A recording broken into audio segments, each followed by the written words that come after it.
Excited to share with you today um, a very interesting topic for every entrepreneur, dentist. It's managing by numbers, not emotions. So I'm very excited to share that with you today.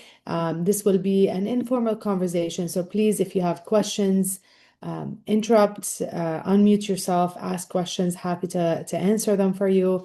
We're going to walk through some slides here and a presentation to discuss this topic in depth.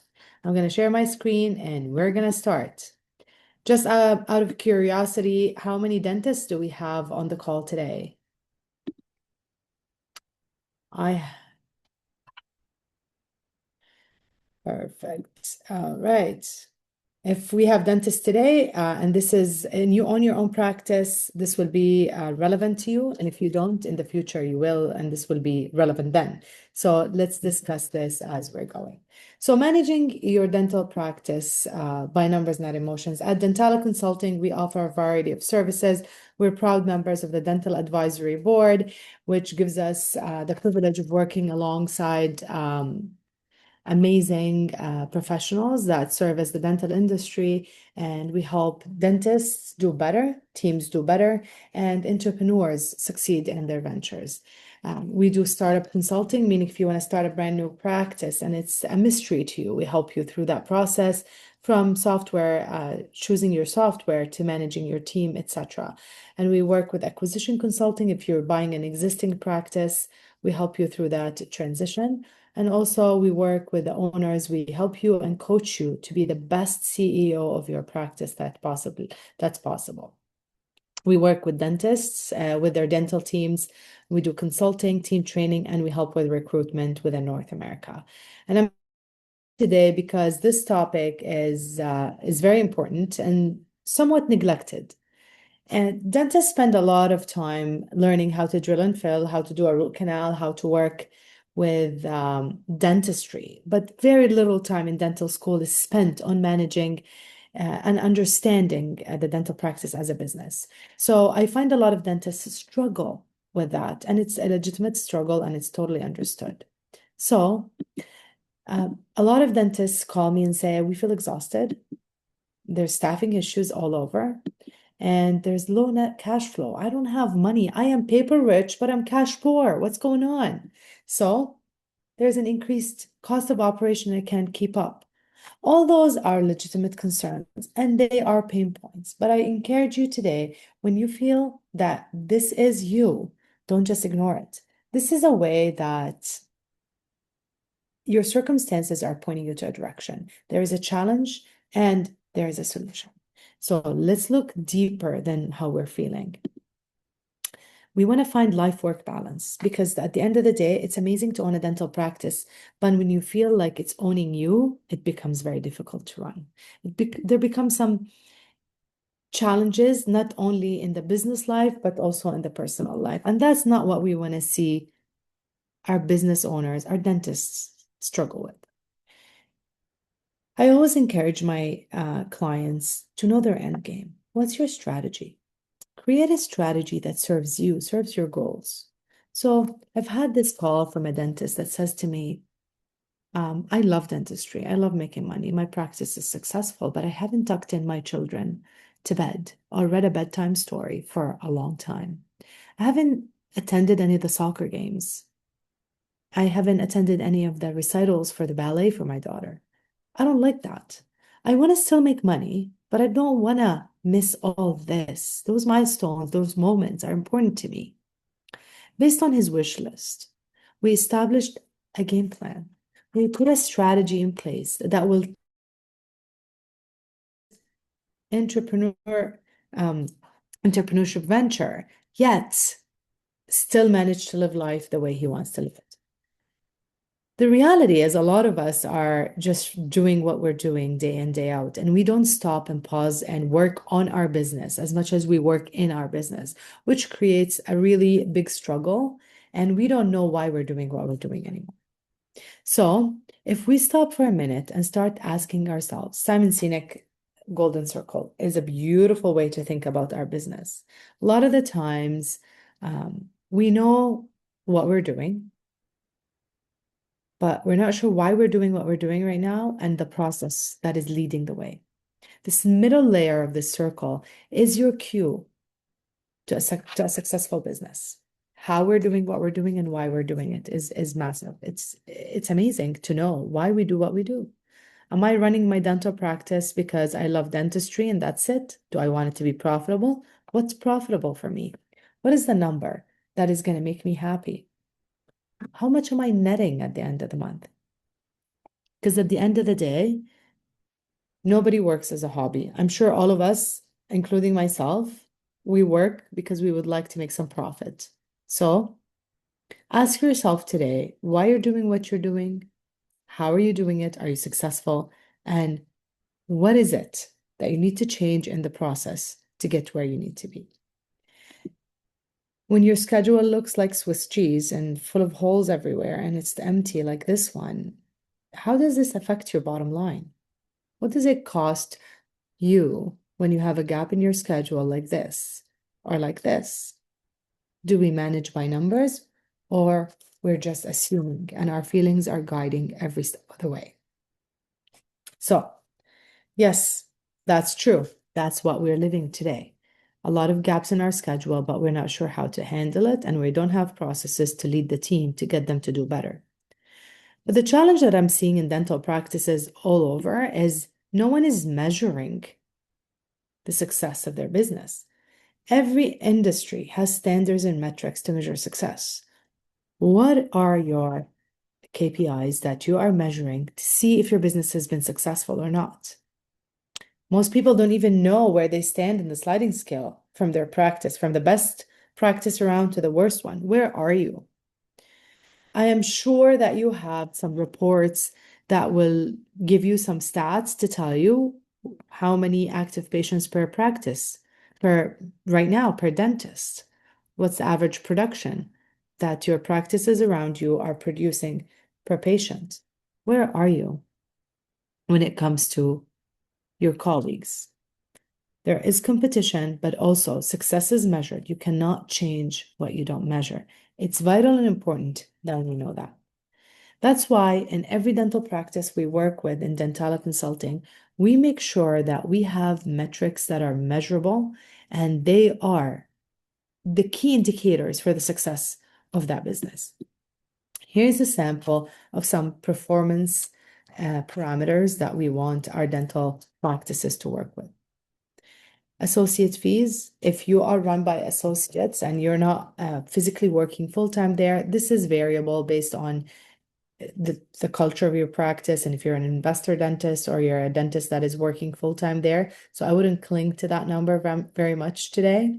Having said that, wages, salaries, including subs, which is temporary workers, hygienists or admins or assistants, shouldn't be costing you more than 25 to 28% of your revenue. And if it is, that's a lot of money. I understand, I'm Canadian. You're not, but it doesn't matter. This is a business. We want to see the cost of operation leveled and the cost of operation efficient enough for us to make profit. Lab fees, if you're paying a lot of lab, start thinking of bringing a mill in, maybe a CEREC machine, something that will help you keep that money in-house. And I always say, don't just make random decisions. Start looking at numbers and let the numbers guide your decisions. Dental supplies, I like to see 5 to 6%. If you're dealing with Henry Schein and you're looking at dental supplies, make sure that you're measuring how much you're spending every month. And again, I'm not saying don't buy composite materials if you need it. What I'm saying, prioritize, spend wisely, and make sure that you stay within those ranges. And I'm going to jump to marketing advertising. I like to see my clinics between the 2 and 5% of spending on marketing advertising to bring new patients in. Does anybody have any questions? All right, awesome. So we're going to dig a little deeper into this. A lot of what I'm going to be sharing with you today is simply to open your eyes to look at your dental practice differently. A lot of us measure our success by production. How much did I produce? Oh, that's great. Today's production was $3,000, 3,000 pounds, sorry, or whatever it is that you have. But we fail to look at collections. It's amazing to produce, but it's way more important to collect. Either you're engaged with a government insurance or you are not, you're within a network or not, doesn't matter. It matters that you're collecting what you're producing, because production means nothing if it's not going to be in your bank account. So today, as much as you're celebrating production in your practice, I want you to correlate production and collection together. And here's why. In a successful dental practice, we should be seeing the production and collection lining up very closely. I like to see my clinics collecting 95% of what they're producing, and the 5% should be accounted for, should be explained why it's not collected as of yet. This is one of the metrics that I want you to keep tab on consistently. And this is a daily metric. This is not something that you should be checking out once a month. This is a metric you should be looking at on a daily basis. How much should we produce? How much should we collect? And at the end of the month, take a look at your monthly reports, whatever software you're using. If you're using Dentrix, if you're using Dentally, whatever software you're using, I want you to take a look and make sure that your production collections are very close between the 90 to 95%, preferably the 95% mark. How do you do that? Simply run a production report, run a collection report, and look at and tally it up and look at the bottom number on that sheet and make sure that your accounts receivable are not way too high. And ask questions. Put a system in place where your team is following, an accounts receivable system where your team knows that you're going to be asking those questions. So they're going to sit with you and do what we call an accounts receivable review on a monthly basis. They will understand that you're asking, and they'll make sure that they follow up and bring you everything, all the information that you need. But I also look at unscheduled treatment plans. So we partnered up with MaxAssist, which is a recall system that helps communicate with patients to come in and book their treatment, and not only that, but also book their hygiene appointments. It's an amazing system. I encourage you to look into it. It's fun. It integrates with all our server-based softwares that are out there. MaxAssist did a survey for 2,900 active Canadian practices, and we found out that we have $2.5 billion worth unscheduled treatment plans. The truth of the matter, there's 1.3 million patients on that list, unscheduled treatment plans. So if you're managing your business by emotions, you'll be like, oh, I'm busy, that's great. If you're managing your numbers, you'll say, how much outstanding treatment plans, outstanding potential revenue do I have in my practice that has not been tapped into or optimized? What can I do to do better? What kind of systems do I need to put in place to make sure that my unscheduled diagnosed treatment plans have been followed up with and tackled? Yes, assign it, hold people accountable, and make sure that it's been dealt with. It's very important. Do you know why? Because at the end of the day, if you diagnose it, you should book it. And if you're not booking it, that's an indicator for a bigger problem. For fun, I always say this, for fun, I studied a master's of counseling. I didn't finish it because I was busy with my kids, but there's a story that always stuck to me. A wife goes to her husband and says, honey, the backyard apple tree is always dry, not good. Figure it out, fix it. What she meant was medicate it, chop it up, I don't know, do something, it's wasting space. The next morning, she hears commotion in the backyard and she looks out of the window and she sees her husband on a ladder with a bushel of green, beautiful apples, stapling those apples to the tree. She pauses for a minute. She goes, what are you doing? He says, well, I'm fixing it. I'm putting good apples on the tree. The challenge that we face all the time is we tend to try to fix a problem by band-aid solutions. When you're looking at your unscheduled treatment plans like this, and you're seeing that there is a lot of money outstanding in your system, you're going to stop and say, what's happening with my case acceptance? What kind of conversations am I having with my team? What kind of conversations is my team having with my patients? What kind of follow-up systems do I have in place? What's happening? The reason I'm saying this is because I walk into practices and my team walk into practices, and what we see is two things. Either treatment plans are too high or too low. They're both a problem, you guys. A treatment plan list that is very minimal equals we're not diagnosing, or equals we're not taking that treatment that's been diagnosed and putting it into the treatment plan section. Something doesn't add up. So today I want you to think about simply ask better questions. Make sure that you are asking the questions from a perspective of discovery, not blaming.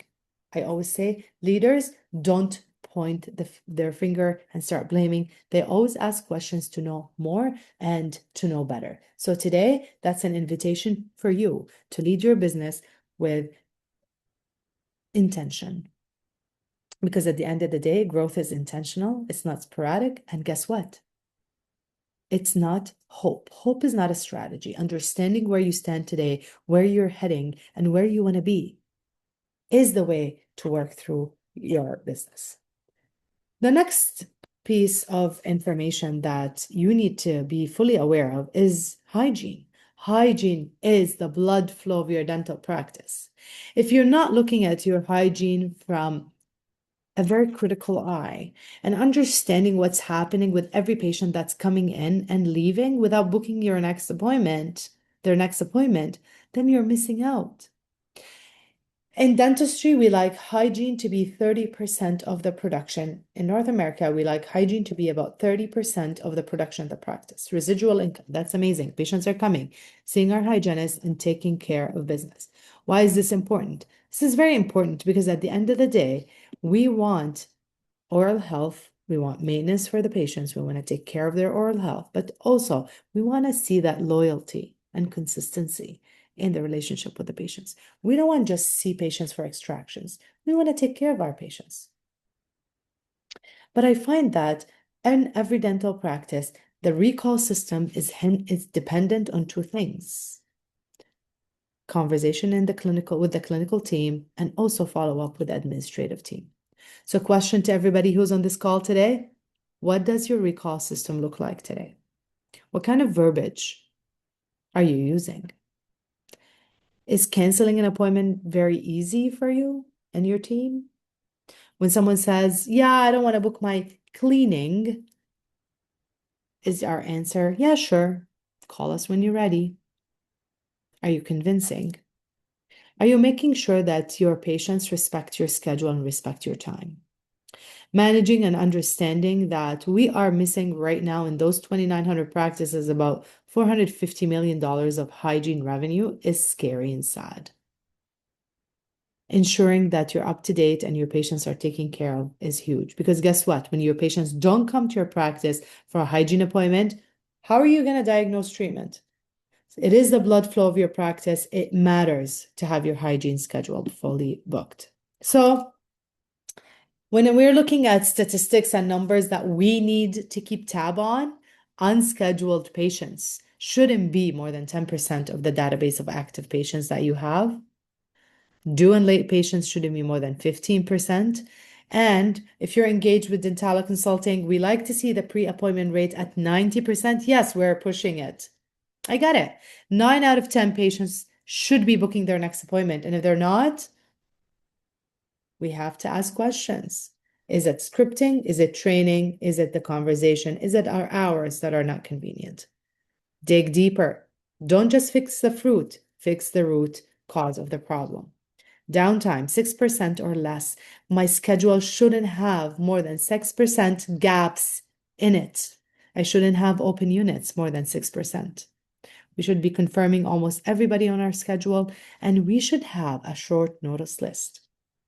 A short notice list is basically a list that we populate. So it's my VIP list that if I have a same day cancellation, or we have patients who don't want to book in advance and they're committed to coming in at 6 p.m., those are the people that I place there. So they're easy for me to pick and place in those appointments. And this way I am giving the patients what they want, but also I'm protecting my schedule. Let's take a minute and think about this. Running a dental practice equals I'm running the numbers, the business, but also I'm managing people. When we're managing people, we're looking at two layers. We're managing the team, but we're also managing patients. And let's not kid ourselves. Today's patients have been way pickier than yesterday's patients. Our patients today have been conditioned by those brands. Do you guys have Uber Eats in England, in the UK? I think you do. Costco, Starbucks. We have been conditioned in 2026 to be served. We have been conditioned to live in convenience. We go to Costco here and we buy everything under one roof. I get my blood pressure medications. Yeah, I know I'm too young for it, but I still working in dentistry did not help me. So blood pressure medications, and I get my lettuce and I get my steaks and I get my glasses. It's under one roof. That's amazing. I might be overpaying, but I don't want to be parking 3 different locations to get 3 different things. Uber Eats, how easy is it to conveniently getting groceries delivered to your house or even food hot and it's delivered to your house? Starbucks, triple A service, always using your name and smiling and being consistent in the quality. Newspeak తినేసేసి తమ్ముడు TV ఆపేస్తాం. Pardon? Oops. So when we are working with our patients, we have to remember always we are there to serve our patients. We are presenting a solution to a problem. We have to always make sure that we are convenient for our patients and we're delivering the services that they need. So stop for a minute. If your schedule is empty, are you convenient? Are you easy to speak to? Are you easy to reach as a dental practice? What's happening? Those are all indicators that will help you decide if you're going to grow or you're going to stay where you are. Because at the end of the day, those are the categories and those are the codes. Here we have numbers for the codes. So those are the categories that I have for my dental treatments. As a patient, I might be having to take an x-ray, but I also need a filling. But at the same time, I might have a perio disease and I need some perio. So what's happening? Are you offering me services or am I having to hop dental offices to get my needs met? Think about this for a minute. Think about it from the perspective of a patient. There's dental anxiety. There is the need to be satisfied and get everything done under one roof. Help me. Be that dental practice that gives me what I need. Because at the end of the day, your production is driven by satisfying your patients and creating loyalty and retention. We need our patients to stay. We don't want them to be changing providers every time they need something. One part of assessing your success of your dental practice, we need to know the production per provider. Because when you think about it, a column that's empty for the dentist, and the dentist's average production should be $1,000 per hour, just assuming a number here, and I have 5 empty hours, then I just lost $5,000 plus the cost of the operation. Looking at your production per provider matters because at that point, this is when you start wondering, how much can I do and how can I do this better? Because at the end of the day, you are the producer, you are driving the business, and hygienists as well. And the other piece that matters to me is when we're looking at hygiene per provider, if a husband and wife visited your practice and saw 2 different hygienists and they spent the same amount of time, are they being billed very similar or it's so different? Are you creating confusion? Or you have standardized your operation in a way there's consistency in how we're doing business? I'm not saying everybody's going to have the same treatment plan. Not at all. Don't get me wrong. But if we're both coming for routine checkups and we are being billed very different from each other, that's when we start as patients questioning what's happening here. Does anybody have any questions? No? This is an easy crowd, I guess. So we're going to talk about a little bit here Please don't leave me hanging here. Ask any questions you have. Happy to answer them for you today. I also like to look at my production per patient per hour when I'm assessing the dental practice. Because at the end of the day, if you want to grow your business, you can't open 24/7. What you need to do is produce better in your office per hour per patient. As simple as that. Sometimes that means you have to integrate Invisalign or clear aligners in your business. Maybe that's something that enhance the production in your practice. Maybe you see that you refer out a lot of your patients to do dentures, and maybe you should incorporate a denturist in your practice. I'm not sure. What I'm saying is dig deeper. Look at your production per patient per hour and see what's happening. A lot of the times, when I start digging deeper into that, I find that there's a lot of missing production just simply because it's missed administratively or it's not communicated properly. Don't let this happen to you. Don't wait for a full year or a year and a half or 2 years to find out that you have missed an opportunity to produce better and do better in your business. You owe this to yourself. Running a business is not that easy. There's a lot of KPIs that you have to keep tab on, and the fact that you are ahead of the game will help you succeed. Now, in this seminar, we do this for a lot longer time, and what we work through is KPIs that we have to look at on monthly basis. Those are the KPIs, the key performance indicators that we want our clients and our teams to be looking at on monthly basis. What we do is we create what we call an executive leadership meeting. If you have an office manager, you bring your office manager, you sit down and have an uninterrupted 2-hour meeting once a month to review those KPIs. This is the health check for your practice. You stop for a minute and look at your gross production and for doctors and hygiene. And you look at your net. How much did I produce and how much did I have to write off or discount or take away? And how much is it really that I produced? The second one is scheduled monthly production versus actual monthly production. Anybody on this call uses Dentrix? That's a nice software out there. And a lot of us who use softwares, you have the ability to see what you are scheduled for this month. It tells you the number. And the reality is, when you see the number of how much you're scheduled for, you can forecast that month.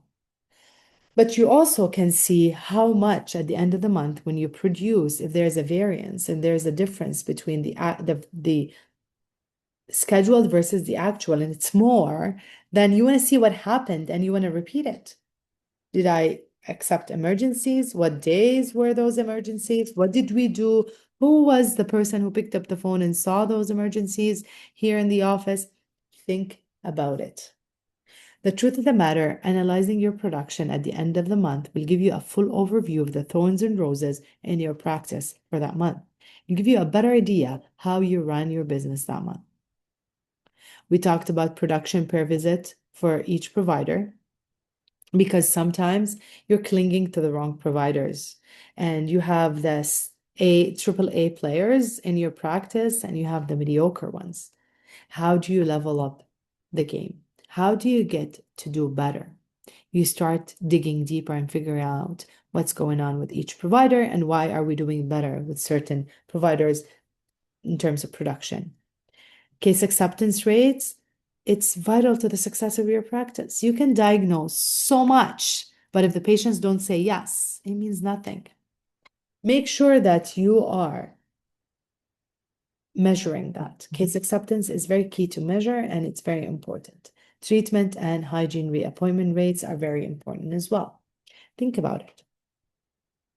If every patient that comes to your practice books the next appointment, how is your schedule going to look like 3 months or 6 months from now? Much better.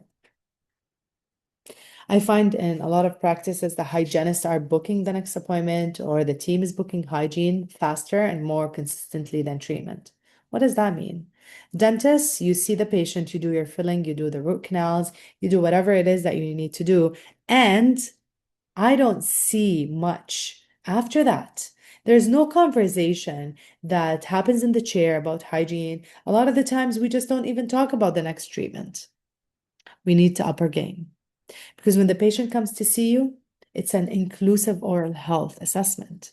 Make sure you are speaking about outstanding treatment plans. Make sure you're speaking about hygiene as well. It matters. Same day dentistry and hygiene appointments. If you don't do a full-on chart audit for your business every day, and I'm not asking you to do it, what I'm saying, your team should be chart auditing your practice, your charts, and making sure that we know everything about that patient before they come.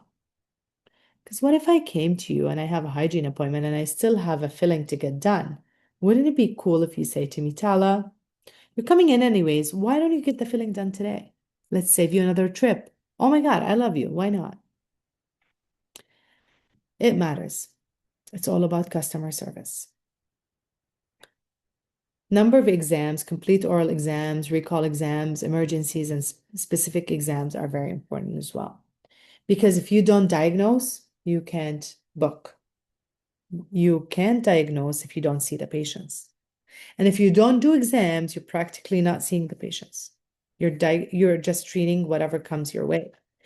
What I'm encouraging you is to look at the health of your practice when it comes to complete oral exam, recall exam, emergencies, and specs. Evaluate. Am I having new patients? I'm doing any exams? What's going on? Because if you don't diagnose, you don't book. And also, I want to encourage you to assess the accounts receivable and make sure that we are up to bar with the accounts receivable numbers. Downtime, no-shows, and short notice cancellations, open units, it matters. We need to know what's happening with our schedule, and we need to make sure that we know exactly what's happening with our schedule. How much downtime am I having in my practice? Any questions when it comes to that? No? Okay, that's good. Now, we're going to talk about setting up production and goals for your practice because we want to find ways to achieve them. A lot of our dental teams get frustrated because dentists want to go places with their practice, and I encourage you to. That's your business. You spend so much time and money building that business. Here's what I want to tell you. Give your team the tools to get your business where you want to go. A lot of the times, we do expect 100% performance from a team that received 1% training. How did you invest in your team in the last year to get them where they need to be? To get them to actually achieve the goals that you have set for your practice. Because guess what? They are driving your practice to the next level. I find a lot of dental practices are hesitant and reluctant in investing in their teams, and that saddens me because we weren't born with business acumen. We learn it, we get trained on it, we get coached. How much have you given your team to do better? I got a call yesterday from a dentist that says to me, there's a lot of short notice cancellations. People are just canceling right up, left, and center, and we don't know what's going on. I said, well, did you talk to your team to see if they are fully equipped to answer the questions and discuss those short notice cancellations and try to, eliminate those gaps in your schedule? I don't think so. Did you train your team? What do you mean? I gave them access to the software. Okay. How did you onboard your team? Onboard? What are you talking about? Here's what I'm talking about. Onboarding your team equals setting the standards of your operation and talking to them. That's why Starbucks is super successful. Starbucks closed their operation for 3 full hours worldwide at a certain point when the quality was inconsistent. And the mandate was make espresso shots and make coffees and throw them out as much as you can until you get the quality to be consistent. Why? Because consistency in the team and consistency in delivery will bring those patients back and will create that patient retention. And that's the moment you get your team to be invested in your practice. A lot of the times that I see the dentists wanting to invest more in their practice, but they're hesitant, they're not sure. Well, guess what? Part of what we do is recruitment. And team members don't leave their practice for the extra dollar or two. They leave because they don't feel heard, seen, or that they matter. But when you invest in your team and train them and work with them, then they feel like they belong and they matter. So today's an invitation. At DENTALA Consulting, please follow us on Instagram. We do a lot of team trainings. We do a lot of webinars that will benefit from scripting to personality analysis. We talk about conflict resolution, change management. We talk about sales in a dental setting. There's so much that we can train the team on simply because it matters, because what your team does, it can affect your practice. I'm going to share a story with you today. A dentist invested about $15,000 a month in marketing advertising to attract implant cases to his practice. He was very passionate about implants. So the leads are coming in, but we're not booking anything. So the dentist had a dispute with the marketing company. You're not doing your job. And the marketing says, no, we are. You're not doing your job, guys. So what we did is they asked us to figure it out. So I asked for the recordings. I asked for an access to their voice over IP phones so I can listen to the phone calls that are coming in. Here's what I heard. Thank you for calling ABC in Dental. This is so-and-so speaking. How may I help you? Yeah, I need an implant consult. I see you promoting implants. Yes, absolutely. Do you have missing teeth? Okay. Yes, I do. I have my two front teeth are missing. And the patient on the other line was saying, I was in a domestic violence dispute relationship and I lost my front teeth. I can't move on without it. I want to move on. I want to do better in my life. So this nonprofit organization is going to give me money to do implants. And I'm trying to find the right, clinic to do this at. Please hold. I'll pass you the treatment coordinator. She'll book your appointment. She puts the patient on hold. Zero empathy. And the treatment coordinator picks up and she says, Hi, I heard you want to book an appointment for an implant consult. Yeah, I was just speaking to someone. The treatment coordinator says, Oh, sorry, she's busy. She didn't tell me what you told her. Can you repeat that? The patient said, Well, if I can't trust you with a call, what makes you think I'm going to trust you with my treatment? Thank you. And she hung up. The truth of the matter that you have a team that is the gatekeeper for your practice. Your team can make or break your practice. Let's pause for a minute. Think about it. If you haven't trained your team and you don't put expectations, you don't have scripting to help them think of the conversation, then you can't judge them for failing. Failure is a natural consequence for not having an equipped team that can do better. And that failure, sadly, will affect your bottom line.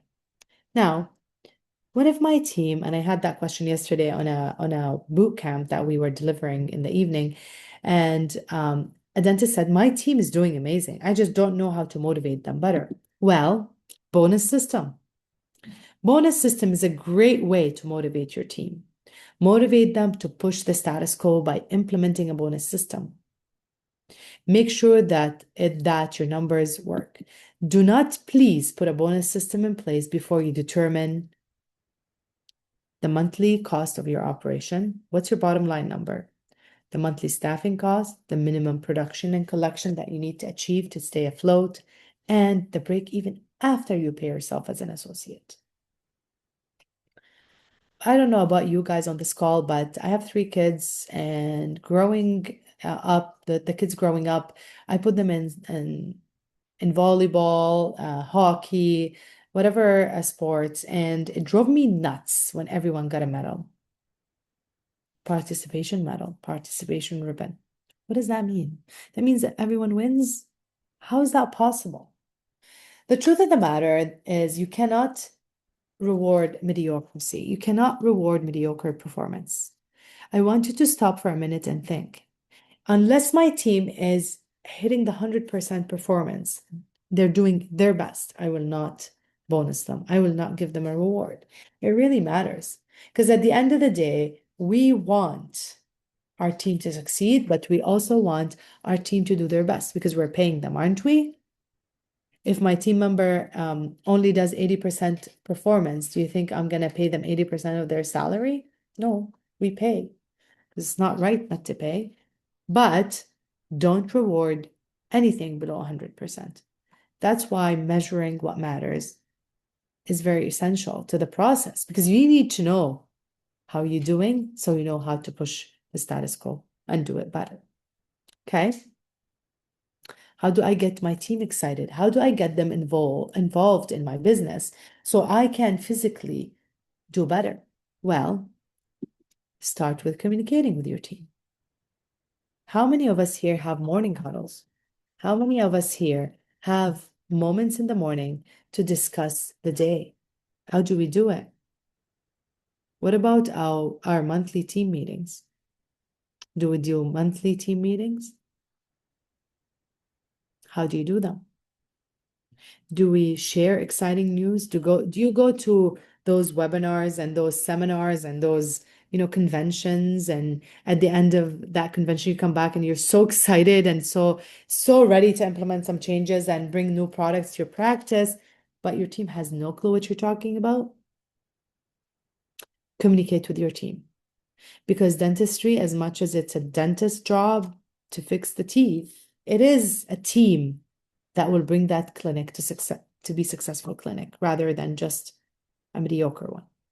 Work on your team, communicate with your team, and make sure that they are successful, because their success will reflect on your success as well. Now, 3 takeaways I want to give you today. Measure your success by numbers, know your end game and work towards it, narrow the gap between you and your team to be successful together, create a culture of win, win, and win. Let your team win so you can win. Show the team the way, give them protocols, processes, because what I found out in dental practice is now that inefficiencies and lack of productivity is one of 3 reasons. It's a lack of training, lack of clarity, or lack of consistency. So if you are seeing that your dental practice is not succeeding the way you want it to succeed, start asking questions. Is it a system that is not clear and it's not written down? Because if it's not written down, it's not true. Am I being not consistent in my approach with my team as a leader?